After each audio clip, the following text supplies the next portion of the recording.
Hello, and welcome back to another Profitable Podcasting Intensive. This is the third time I've run this session for this whole week. We're going to spend some time together talking all about business growth and podcasting and how you can build your reach, your reputation as a trusted authority, and also your revenue in your service-based business when you integrate a podcast in your business. So I am going to start sharing my screen because we have got a lot of content to cover today, and I'm really looking forward to sharing everything that I've learned over the last 12 years of podcasting and many more decades, as well as that on top of that with personal branding, online marketing, and all of that good stuff. All right. So today we're talking about podcasting mistruths and mistakes. And I also want to include some principles, things that I've learned over the years. I see that there are people here, which is fantastic because my next question was going to be, can you hear me? And hopefully you can. Let me go ahead and change my screen. Now, for those of you who know me, just ignore this piece, but there are a number of people who have only just been introduced to me, only just connected on LinkedIn and other great platforms. And so I just want to take a little time to introduce myself. Anne-Marie Cross. I'm known as the podcasting queen. That is not a title that I can say that I labeled myself. Someone many years ago, one of my guests called me that when she heard how many years I'd been involved in podcasting and how many podcasts I had. And then it kind of stuck, community started calling me that, and that name's just stuck. But my background is in brand and communications, and of course now podcasting strategy, which is what I'll be sharing along the way this week, as well as things that I did that I would like to share with you so that you can avoid those mistakes. Now, how to get the best from this event. If you know me, you know that I speak really quickly. Well, more quickly than many other people do. So you just need to speed up your listening and I'll slow down my speaking so we can meet somewhere in the middle. But I am covering a lot today. I do not believe in fluff and I do not believe in banter.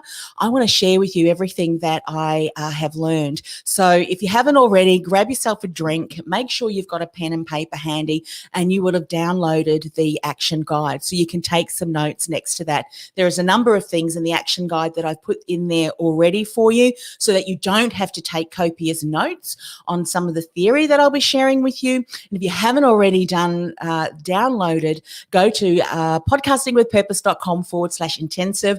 Once you register there, you'll be able to get the content, but also the action guide. Okay, so here is what I'm going to commit to, is giving you everything that I have learned, but I want you to also commit to your podcast success. Act as if that you have paid for this event. Many of my clients say to me, goodness, Anne-Marie, your free stuff is so good, I would have paid for that. Well, if you think this is good, wait till you start actually working with me, but leave any self-doubt behind, leave overwhelm behind. Leverage that action guide because I want you to be informed why this is so very important if you want to see real results. I'm only scratching the surface. Many of you are going to go away with lots of ahas and you're thinking, oh my goodness, I had no idea. But be mindful that it is only scratching the surface because there's aspects that you can shape and you can adapt what I'm teaching to you, and you should, because your journey, your story, your ideal customers and their journey is all different. So you'll probably find that the more you learn today, the more you realize you don't actually know. What's that saying? The more you learn, the less you realize you know. So today really, and the next couple of days that we'll be together, I'm really talking about the things that you need to be aware of, especially when it comes to business building and podcasting. If you are here just to learn how to do the tech, this is not the class for you. This is a class, or this is trainings for people who want to leverage a podcast to build that reach in front of your ideal customers, to build your reputation, because many of you have got years, if not decades, of experience and knowledge and insights that you've learned through the hard yards, through getting into action. And now you're wanting to package that up and deliver those services and trainings. So if you're just here for tech and you're just wanting to dabble, go to YouTube and type in how to start a podcast. There's lots of free trainings on technology and things like that. You'll hear me say that 90-20 rule when it comes to podcasting for service-based businesses and thought leaders and change makers. 90% strategy, which is messaging, monetization, all of that, 10% tech, because you cannot edit and mix compelling content that converts customers, or listeners into paying customers from fluff and banter, and you certainly can't stand out. If you have any questions, leave them below in the comments. Tomorrow I'll be doing Q&A, so I'll go back and I'll reflect on some of the comments that you've shared or the questions that you've shared so that I'll answer them tomorrow. I've got a lot of content to share. If at the end I've got a bit of time, because I've said I'm going to finish at 10 o'clock, then I'll come back, I'll circle round. But if I don't have enough time, I'll be answering them tomorrow, so come back. Now, who loves prizes?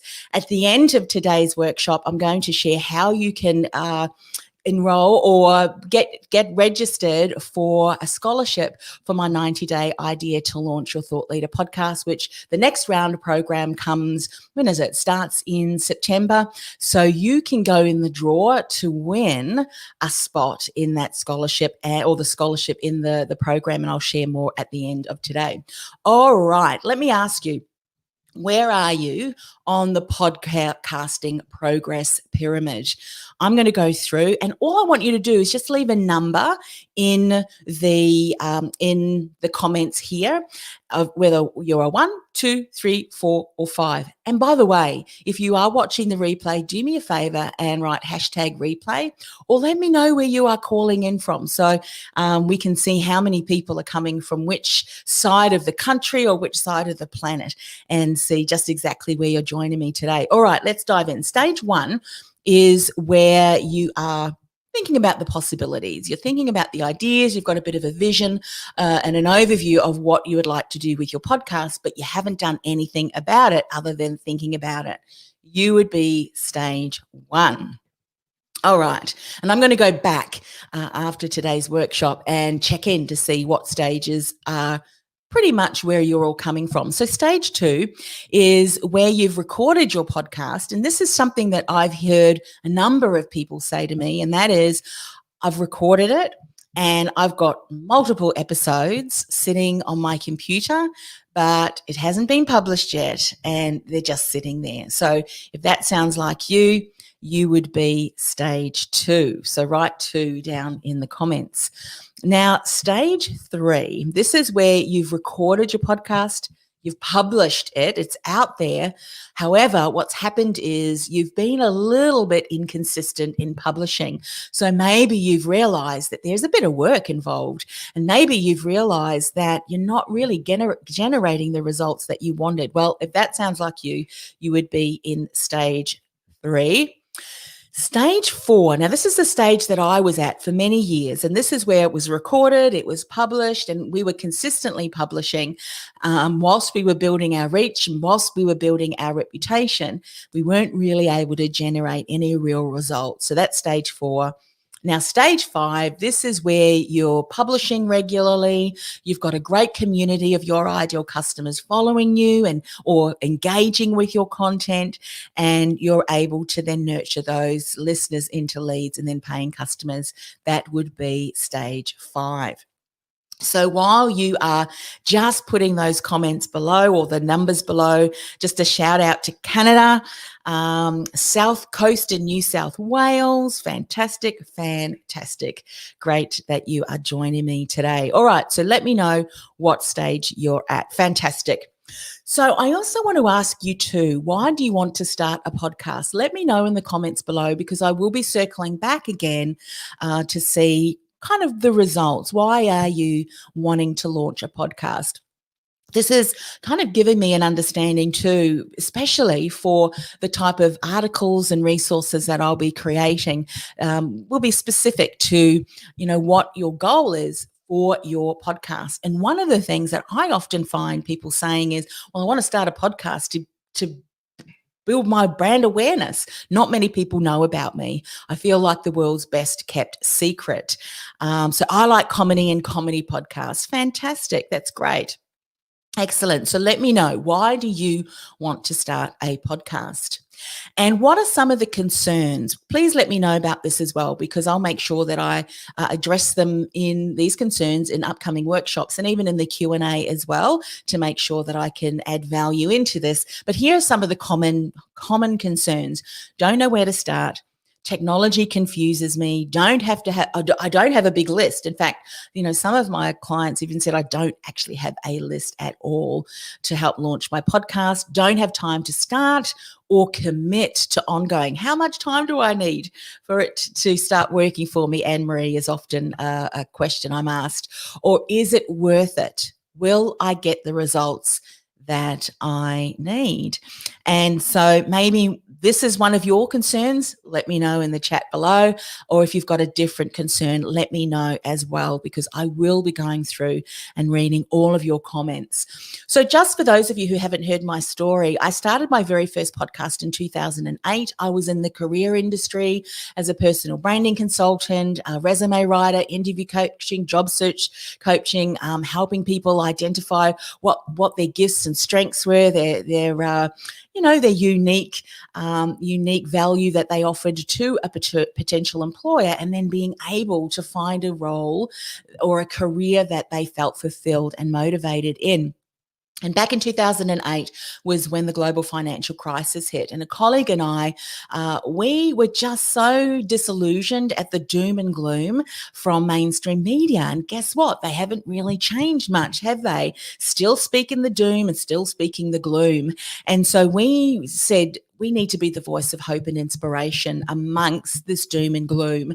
We had no idea what we were doing, but we did it anyway. We jumped in both feet and started Career Success Radio. We did that for 2 years and had an incredible time. And the rest is history, as they say. But here is one of the reasons, one of the main reasons why we stopped the podcast. We struggled to monetize it, and we even hired mentors, and that was without success, because back then, of course, really the model that they had to compare podcasting to was radio. And one of the things that I say no is podcasting has got nothing to do with radio at all. In fact, it's a completely different medium, completely different audience if you get your podcast set up correctly. And so, we were trying to take a podcast and a podcast audience and kind of follow the principles of mainstream media, which is really advertising. That was the only way that we were told that you should get money for your podcast, and that is through advertising and sponsorships. And, that's not true at all. And in fact, if you're following that I'm creating a podcast and I'm going to throw in ads, please don't do that, because one of the pet hates from podcast audience is being bombarded with podcasts. That's one of the reasons why people subscribe to Netflix or they listen to podcasts, because it's niche content relevant to them and they don't want to be bombarded with ads. Okay, so we ended that show after 2 years. We had great connections. We built influence. We built our reach, but we really struggled to generate our income. And so I'm going to share what I learned along the way. One of the greatest learnings was assumption. An assumption is not a strategy. What do I mean by that? We assumed that people would listen to our podcast or the topic, and they would love what we spoke about, even if we were bringing guests onto the show, and then they would race on over to our website and find out more about how they can hire us. And here are just some things that at that time in the career industry I had achieved. I hadn't just started my business. I'd been in business for quite some time, multiple awards in the resume development area, all of that. However, people were not listening to the show and then rushing over to my website trying to find out how they could hire me.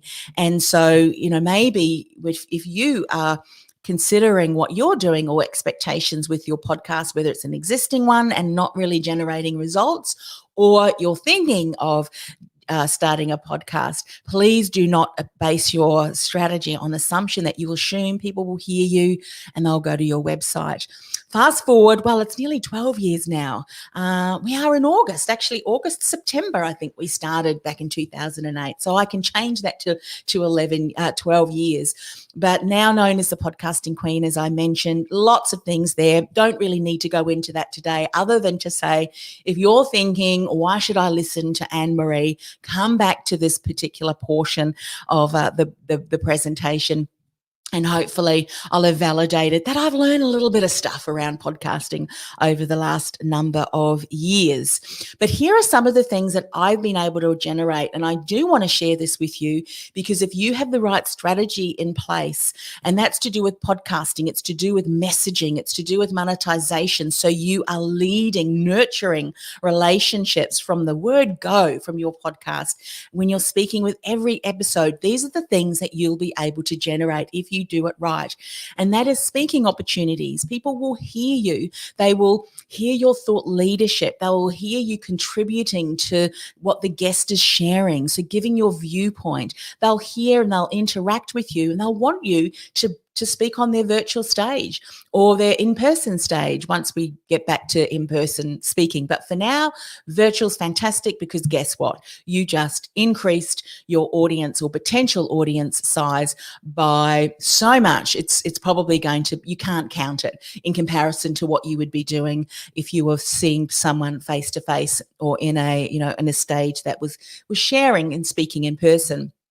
The digital footprint that I was able to create, which was on the back of my podcasts, was noticed by Microsoft Australia. And so they invited me to become an influencer, a Microsoft Surface Pro influencer, did that for 12 months. That was incredible. They had, I am a bit of an Apple girl, I must say. But hey, if people are going to throw tech my way, I'm going to give it a try.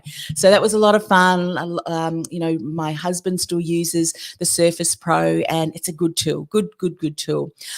So what else happened here? Yep, featured, just recently in Tony Robbins' Business Growth Blueprint. A colleague of mine texted me on a Saturday morning. He said, "You'll never guess what I'm looking at." "What are you looking at?" He said, they're featuring you as a podcast influencer and how to attract attention of podcast influencers. One of the things that I say, you will never know where your voice ends up, who it will inspire, who it will empower. And in actual fact, my shows have been syndicated on Zimbabwe radio to inspire aspiring entrepreneurs. Another podcast was syndicated on a local radio show in Perth. So again, record your content and share it, because it really will impact the world, one message at a time, one podcast at a time.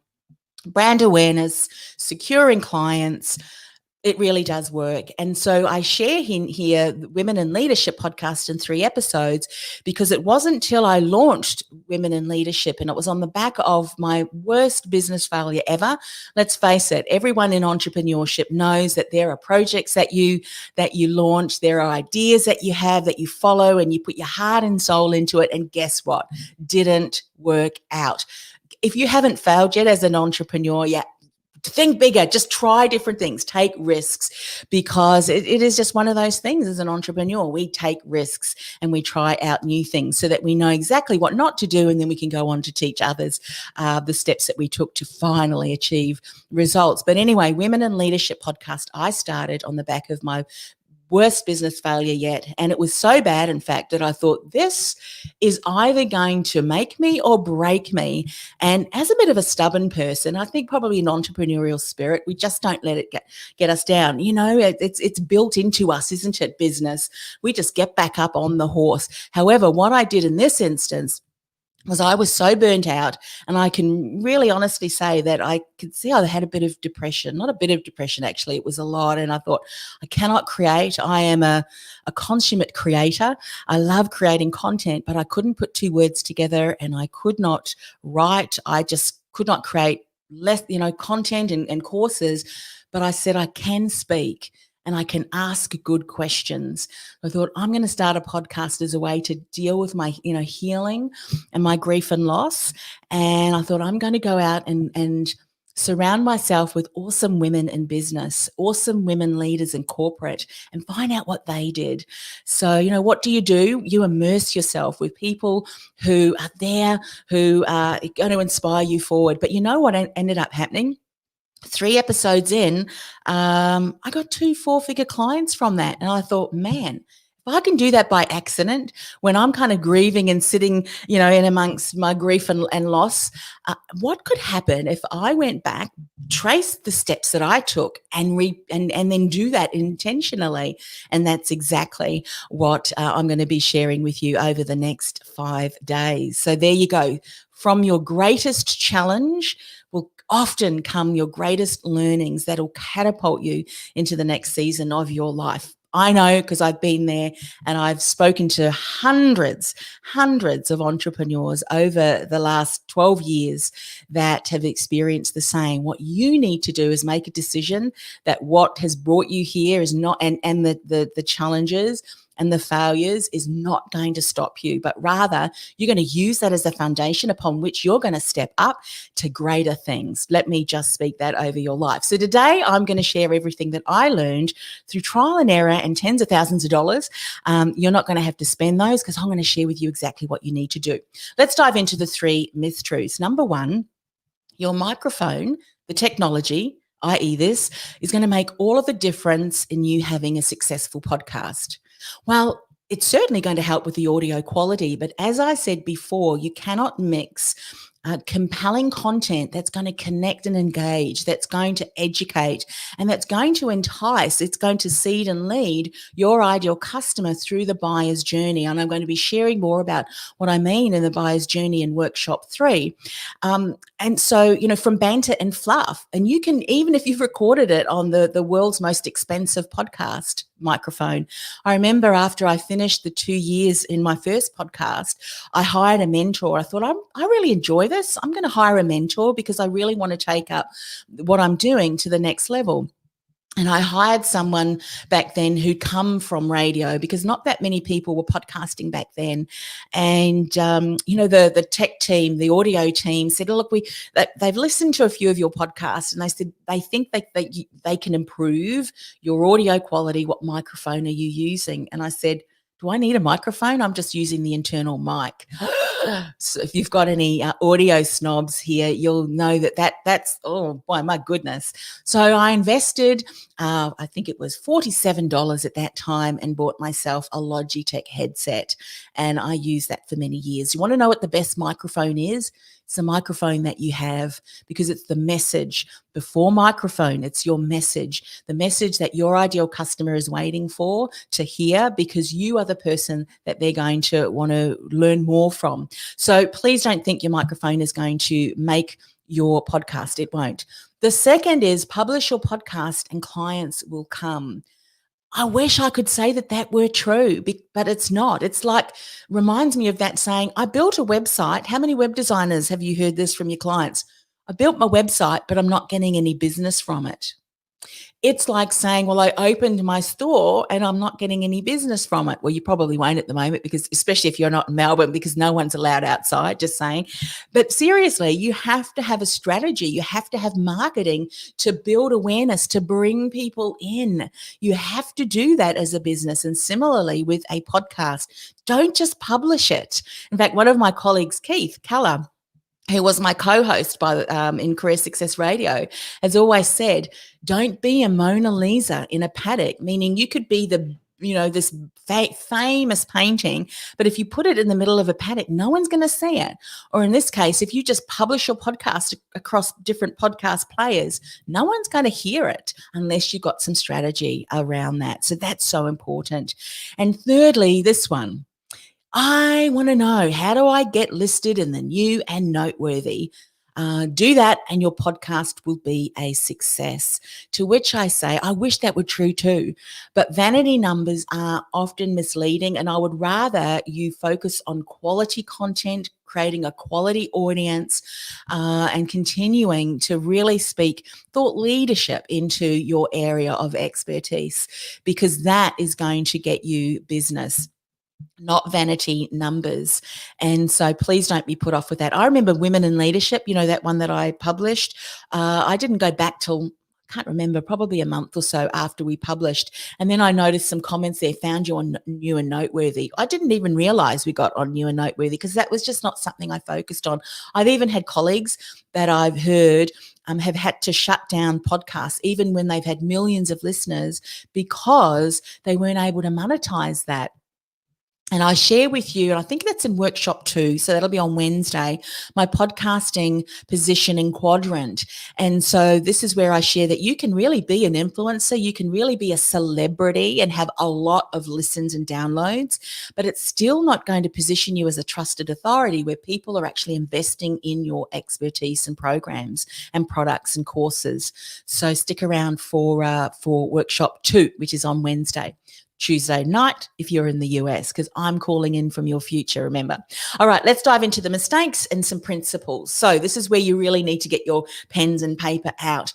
Mistake number 1 is because you don't have a clear strategy in place.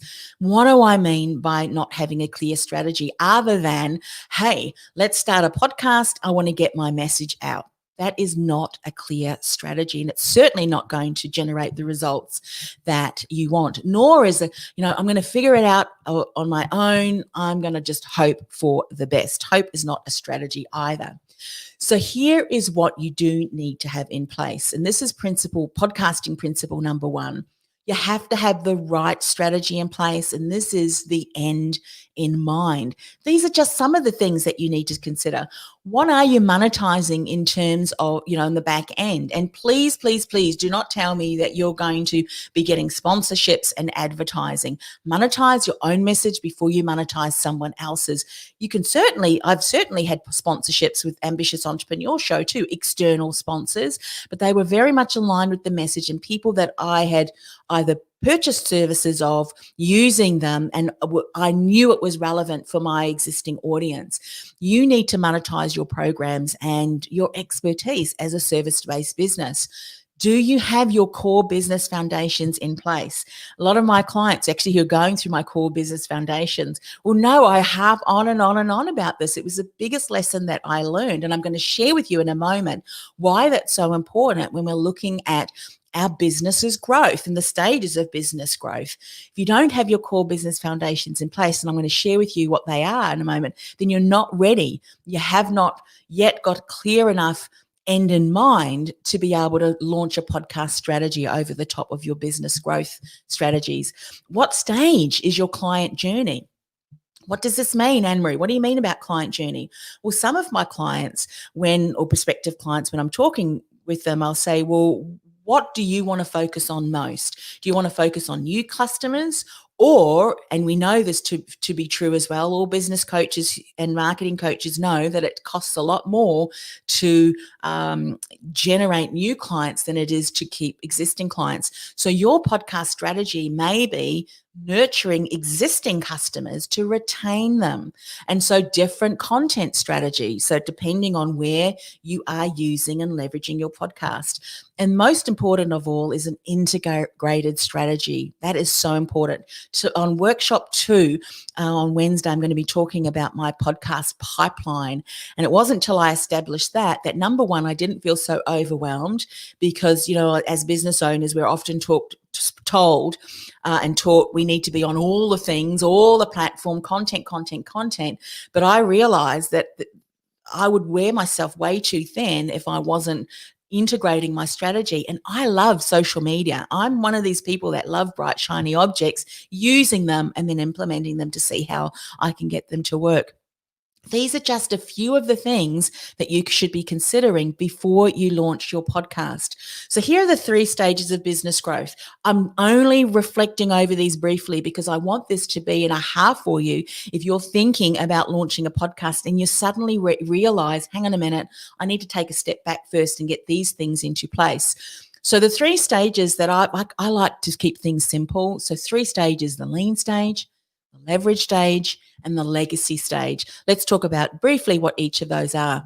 In the leverage stage, this is typically where you've already built your business, you're already generating some great results with the message, you're already starting to get cut through, working with a number of your ideal clients. Then on the leverage stage, you can start to leverage some of that success and start to scale your message so that you can scale your business results.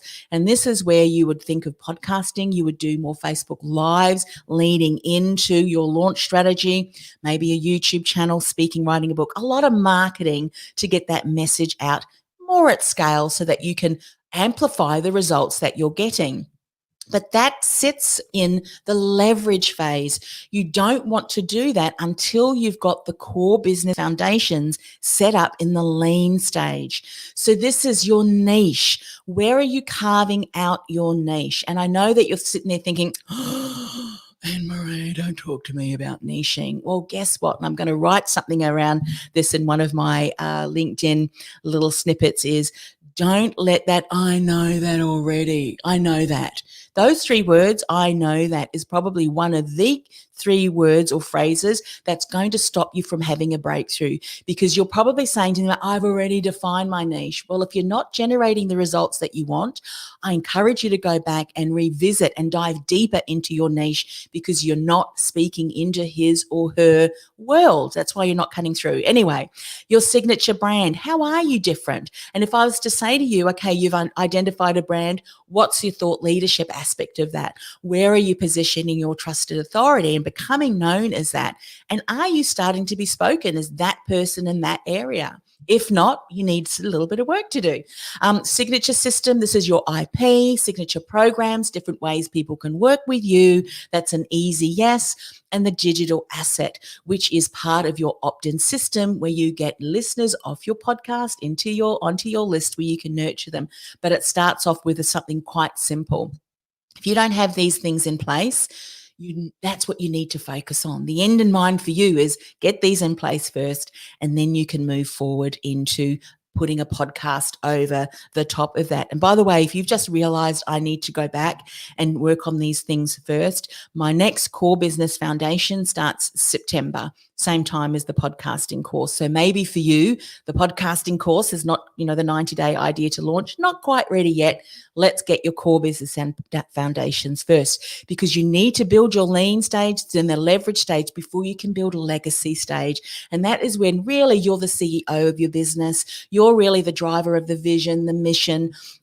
You're overseeing the team of incredible staff that are now also helping you drive that vision and contributing to the building of and the day-to-day operations. You should be able to step away from your business and the business still functions without you successfully when you're in the legacy stage. Anyway, so just wanted to share that because a number of you are thinking, going to launch a podcast. Take a step back first. Let's work together on getting your core business foundations in place first. Then we can launch an incredible podcast on the top of that. So the second mistake, no lucrative niche. Just mention that. There's a reason why. My services can help many people, or it may be, yes, I want to support women in business who are in the creative space. Still a little bit niche, but you need to dive even deeper into it. So, again, deeper. So principle number 2, podcasting principle number 2, you need to create fans, not just followers. There's a difference. Fans are people who are passionate advocate. You think of fans from sporting fields like footy. I don't really get footy. So anyway, that's all right, but that's okay. That's me. If you're a, diehard footy fan or other sporting fan, fantastic. I think of some movies, like it creates a cult, if you will, like Star Wars. There are fans who will line up, to get a ticket. Or if you think of Apple creating this incredible brand where people will camp overnight to get in line to get the first Apple new release phone or something like that. That's what I'm saying, that you want to create fans, people who say, I would just invest in you no matter what you are launching, because I know it's going to contribute to my growth. These are the people who become advocates. These are the people who become long-term customers. And these are the people who will build this committed community who really resonate with your mission and your values. And so important. I mean, I could do a whole, workshop on this. Maybe I will one day. Actually, I'm thinking of doing some podcast episodes on that. Mistake number 3, you're unclear on your thought leader brand and message. I mean, you've also got to have a brand, especially because I'm thinking, I'm talking to you, I'm assuming that you want to become a trusted authority in your field. Well, there's going to be certain aspects of your brand that you really need to look closely at so that it is aligned with your brand message and the content that you're sharing and the experience that you create. And often there's a disconnection. I mean, what are people saying about you when your name is mentioned? And hopefully it's a positive experience, and hopefully it's a consistent feedback that, you might ask 10 people and 10 people will say a similar thing. If not, then you need to go back and really revisit, what is it about my brand that I want to let people know? And this is podcasting principle number 3. Focus on building reputation equity, not vanity-based metrics. What's your reputation? Well, I'm happy to debate, but I think your reputation pretty much is everything. Like for me, in integrity, and these are my core values: integrity and excellence and fun. If it's not going to be fun, why bother? Why should we bother doing it? However, integrity and excellence is very much part of what drives me. And that's part of what I want to build as my reputation. Reputation is everything. So please focus on that and not on vanity-based metrics, because the vanity-based metrics is just, whereas the reputation equity, that is when you really develop that strong community of advocates, passionate people who are aligned with your core values. So very important. So mistake number 4, having a broad range of topics or guests. Now, this was a mistake that I made, and one that I'll share with you what that caused me to do with my award-winning podcast a couple of years ago. But what's that one thing that you want to become known for? Is that reflected, or will that be reflected in your podcast? But even so, is that consistently being reflected in the content that you are sharing in your blog posts, in your status posts, and in the things that you continue to share? Because if not, then you need to focus on really getting clear on what that is. Now, this is where, again, I'm sharing, invest in refining your message before you invest in a microphone. Your message is so very important. And this is the story that I want to share with you, that I shut down my award-winning podcast because I realized that I was not doing this. My message got lost in the noise of my own podcast. I had, a lot of different guests who were talking about a lot of different topics, and topics which were interesting to my listeners, because that was why won awards. That was why my podcast, and still is, often listed in the top this, the top that. However, my own message got lost in the noise, and I recognized I need to stop, I need to pause, and I need to rethink my strategy. And so that's why I started up Industry Thought Leader podcast, because I realized I really needed to niche on that. And I don't want that to happen to you, where your message gets lost in the noise of your own podcast because you haven't really thought about what are those topics and what are those guests. If you are going to invite guests to come on your show, needs to be aligned with that. Mistake number 5, and this is off-brand podcast creatives, and that includes your music. It includes your voiceover professional, if you're going to use a voiceover professional. And podcasting principle number 6 is create that distinguishable experience and expectation.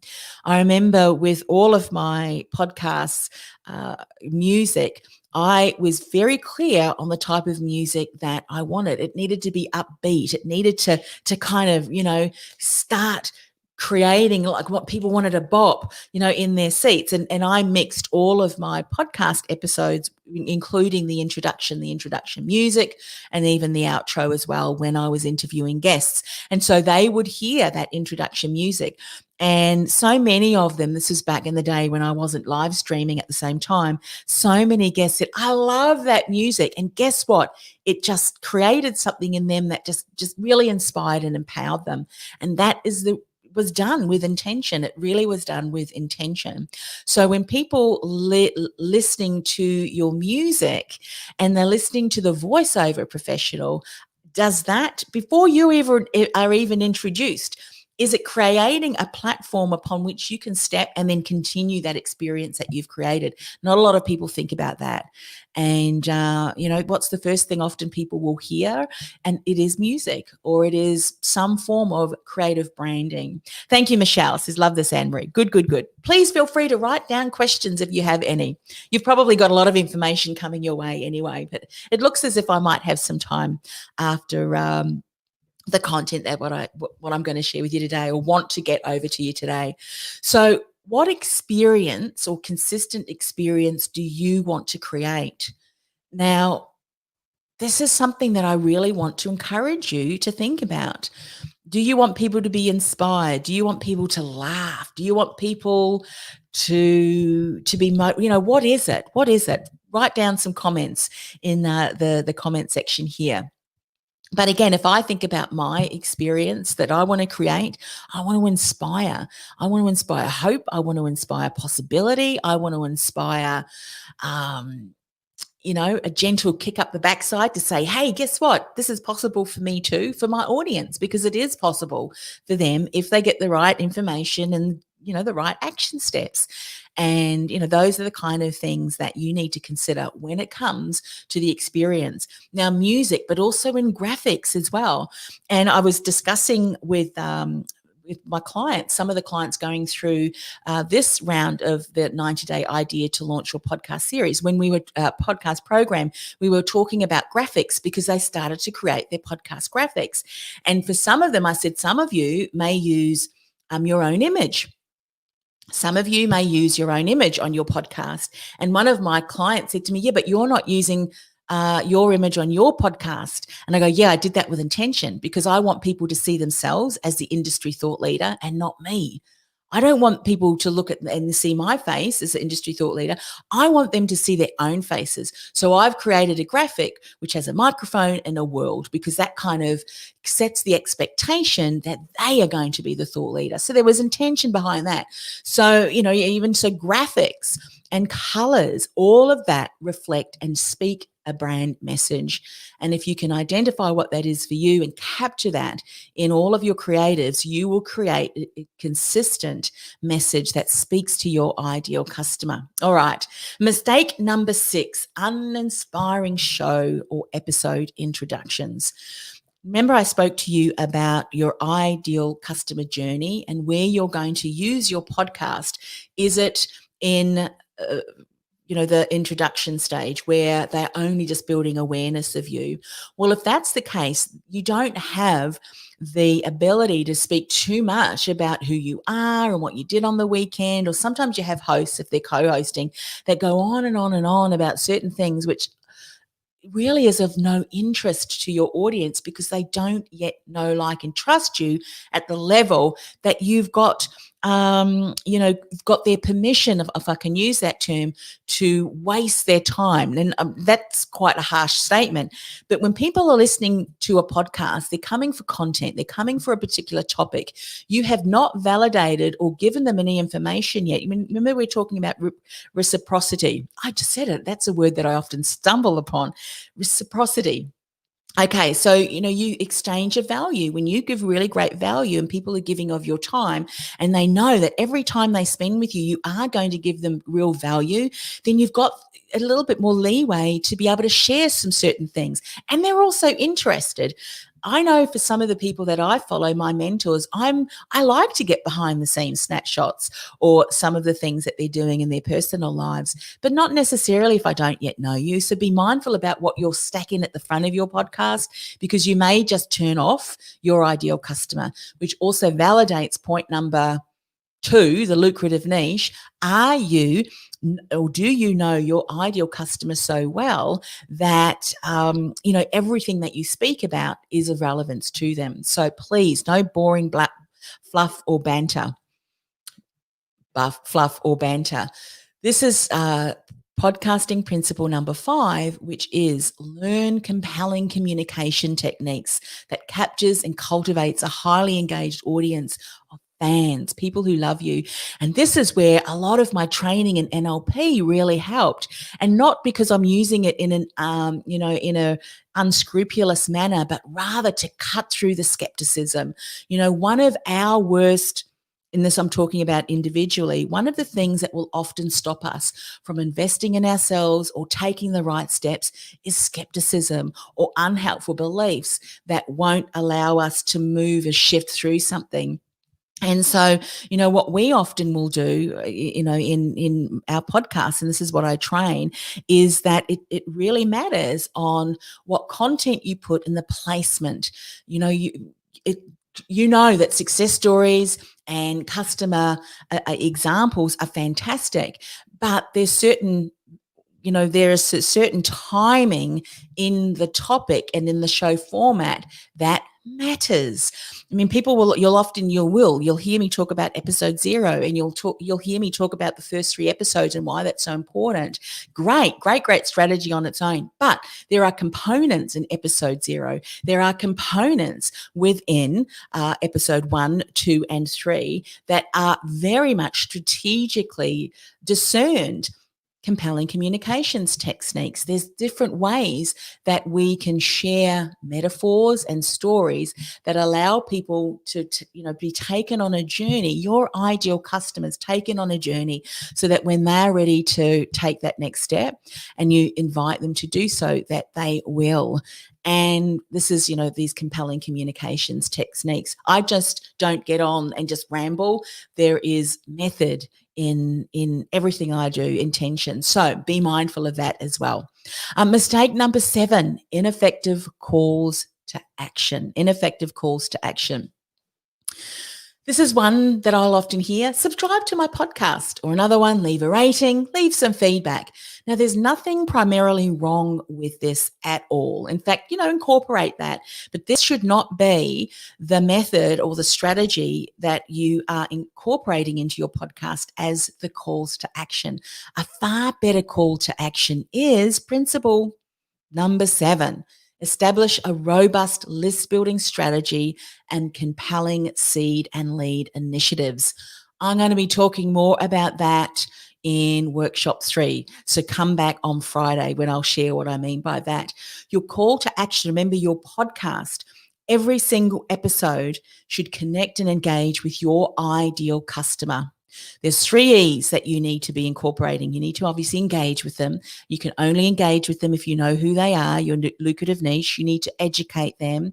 But remember, educating them in a certain way with these compelling techniques, because people are going to be thinking, as adult learners, we are the most skeptical people. We're thinking, why should I need to learn this? How's it going to benefit me? So you need to incorporate that into your content. So you need to educate them, but you also need to entice them. For those people who are ready, you need to break through their objections to, at the end of the podcast, when your call to action is, hey, I've only just scratched the surface. And by the way, if you want to dive deeper into this, then subscribe to my podcast series where I take you through A, B, and C. Guess what? The people who have just been taken on that journey in that episode are going to be thinking, I need to get access to that. It's so compelling for them that they want to get access to that. That is your robust list building strategy and your compelling seed and lead initiative. That's what you need to be doing. Okay. All right. So here we go. We're just about at the end. So this is what I want to talk about. Recapping: microphone. Don't focus on that first. Focus on your message. it's not going to make a difference to you having a successful podcast, especially if you're a service-based business, an expert who wants to position yourself as a trusted authority, a thought leader, and you want to start to generate leads, inquiries, and customers from your podcast. Another myth, we've broken this myth: publish your podcast and clients will come. And we've broken the myth of get listed in the New and Noteworthy on Apple and your podcast will be a success. We've broken that myth too.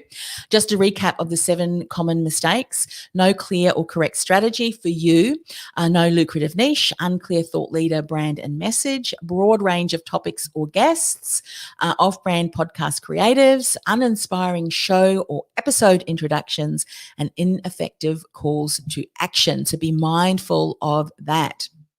So if you want to download those 7 podcasting principles, there is an infographic file in the podcastingwithpurpose.com/community. Go to the files tab. And if you're not yet part of the community, head on over there. There are some awesome people in that group that you can connect with. But the podcasting principles are there for you to download so you can have them readily available. So on Wednesday, I'm going to talk about my 3 podcast profit models.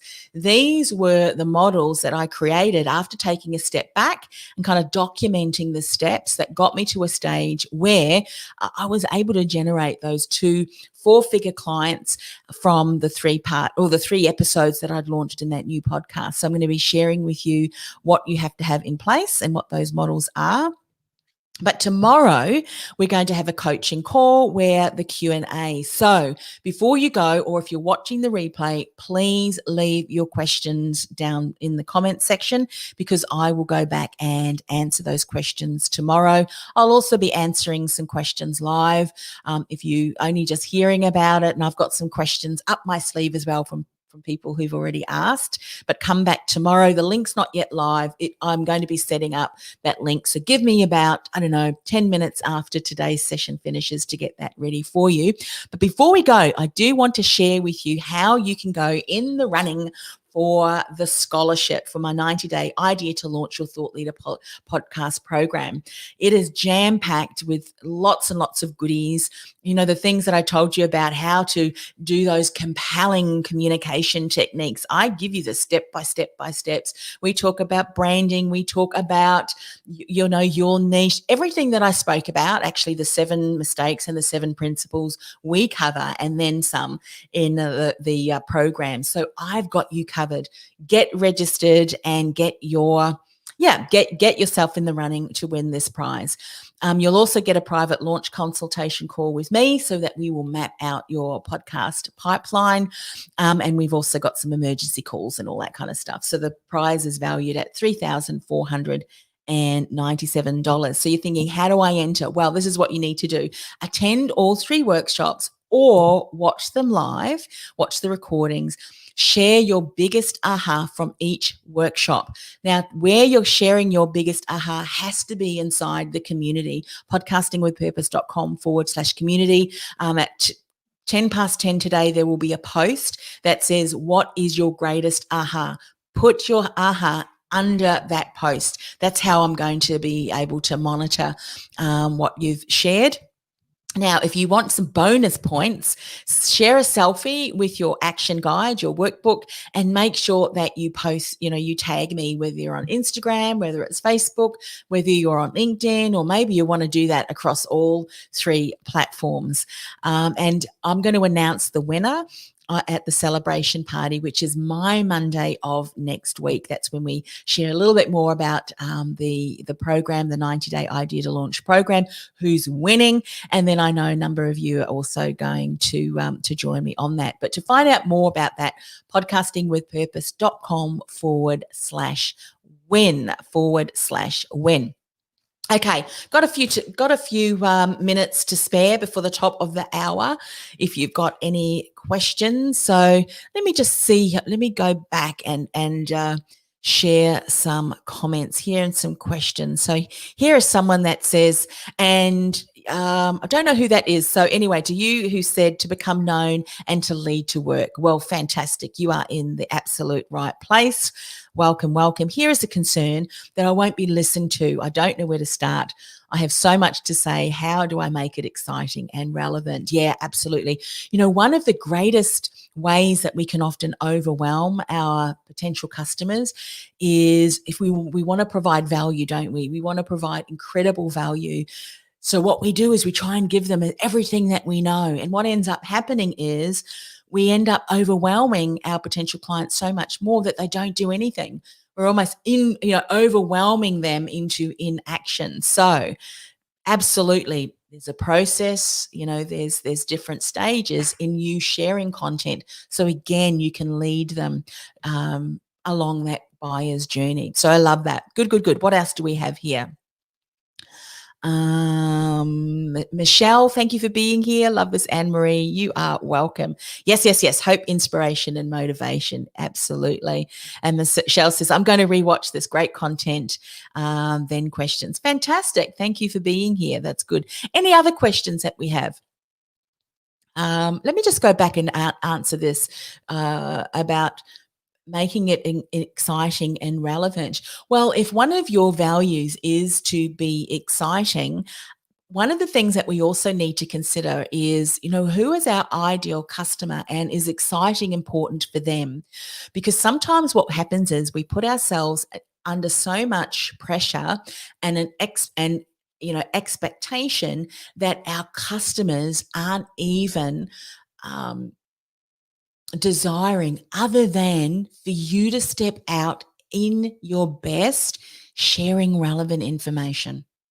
Because exciting, I think, is also in the eye of the beholder, isn't it? People who are learning from your content and who are learning and having ahas from your content, I mean, that's going to be exciting for them.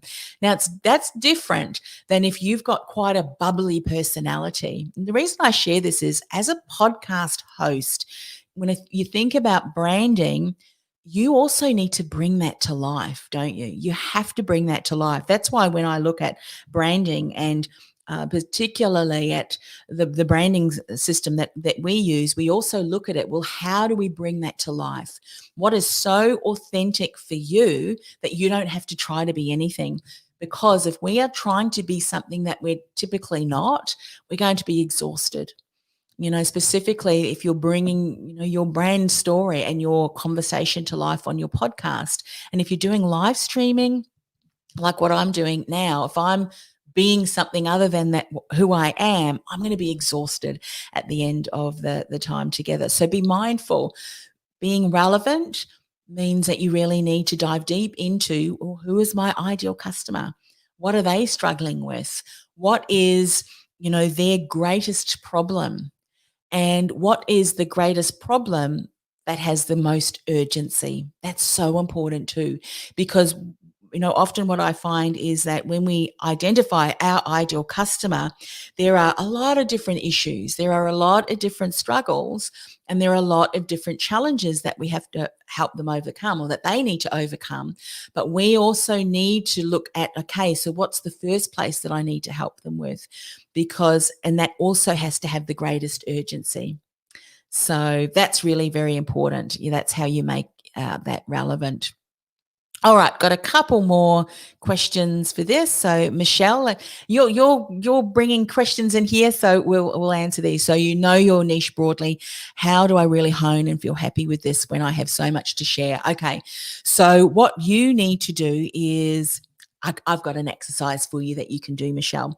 So on a left-hand column, I want you to think about your ideal customer, who he or she is, and all of the challenges that they're faced with, he or she is faced with. What are all of those challenges? And list them all down. Then I want you to list, how's that impacting them negatively? What is the cost? And I don't know if you want to share a little bit more about your customer, but this is going to be relevant for everyone to start doing a bit of an exercise. So really jotting that down. What is the cost? What is that cost causing them to feel emotionally? Remember, customers buy on emotion. And so how is that impacting them emotionally? Really jot that down. What are some of the things that they're saying about that? What are they saying to their colleagues? What are they sharing online about their problem and challenge? Because you need to be able to speak into your ideal customers' problems and challenges in the language that resonates with them. Often, as experts, we need to unlearn what we've learned because we've learned jargon, we've learned theory, we've learned incredible things. But if we're not able to bring that forward on a podcast or even content, sharing written content, then there's going to be a disconnect because our ideal customer does not know all of those things. That's why we're the thought leaders in the area, but we need to bring our content across in a way that is understood by them. So I would really encourage you to do that first. Then go back to that list and identify what is the greatest urgency now. I mean, if you who are here and even listening to the recording, if you have been to my previous, intensive and previous even business development programs, we are living in a very different world than we were living we were in a number of months ago or at the beginning of the year, which means, when we look through that, what is the greatest urgency now? And you need to speak into that. Then when you highlight that, then in the right-hand column, list down all of the, the experience that you've had, your expertise, the courses that you've offered, the programs that you offer. And what you want to do is the things that are most urgent on the left-hand side from your customer, you can then match across to what you're able to deliver. And that's what you'll speak into. That's going to give you some real insights into where you want to start focusing on. So I hope that really helps you in the honing down. But let me share with you your ideal customer and really staying and keeping your finger on the pulse of what your ideal customer wants and desires and needs never, ever changes. Never, ever changes.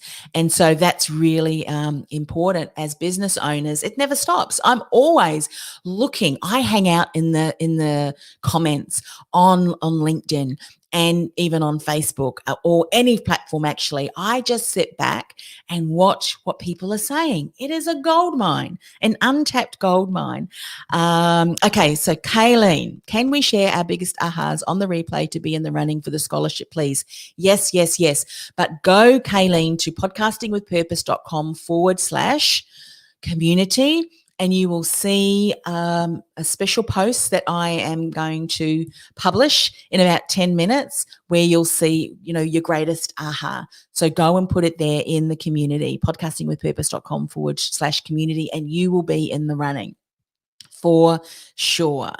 Okay, that's it. I promise to keep it at the top of the hour. We are 1 minute over, but I will see you back again tomorrow. If you are watching the replay, please participate. I am really hanging out in all of the comments this week, and I do anyway, but I'm really going to be monitoring those, picking up questions. I want to know, what you gained from this. And remember, go into the community and add your aha, because when you do, you will be in the running to win the scholarship. And I look forward to working with you in September and helping you get your podcast launched then. All right, I'll see you here same time. Actually, it's 1 hour earlier because I've got a presentation. I'm speaking tomorrow at an event.